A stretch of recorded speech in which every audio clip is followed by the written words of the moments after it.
Hello বন্ধুরা, তোমরা সবাই কেমন আছো? আমি ভালো আছি। আজকে একটু ফ্রায়েড রাইস করেছি। দেখো, আগে গরম জলটা ফুটিয়ে নিয়েছি, ওর মধ্যে এলাচ, দারচিনি, লবঙ্গ, তেজপাতা দিয়ে দিয়েছি। তারপর চালটা ভিজিয়ে রেখেছিলাম, চালটা দিয়ে দিলাম। এবার তেলে কিছু সবজি ভেজে নিয়েছি। প্রথমে গাজরটা দিয়েছি, গাজরটা একটু ভাজা ভাজা করে তুলে নিচ্ছি, ঠিক আছে। তারপর ফুলকপিটা ভেজে তুলে নেব। ফুলকপিটা ভাজা হয়ে গেছে, এরপরে বিনস দিয়েছি, বিনসটা ভেজে নিয়েছি, বিনসটা ভেজে তুলে নিয়েছি। দেখো, সব কিছু তোলা হয়ে গেছে, আমার ভাতও হয়ে গেছে। এবার দেখো, নিচে একটু ঘি দিয়ে দিয়েছি, তার উপরে ভাতটা দিয়েছি। ভাতটা সাজিয়ে দেবো ভাতের মধ্যে।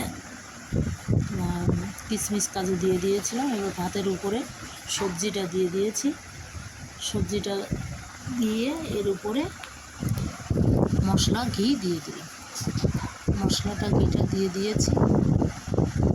মাঝখানে চিনি, পরিমাণ মতো লবণ দিয়ে দিয়েছি। আবার উপরে এক কর্তা ভাত দিলাম, রাইসটা দিলাম। রাইসটা দেওয়ার পরে এর উপরে আবার সবজি দেবো। সবজিটা দিয়ে দেওয়া হয়ে গেলে রেডি।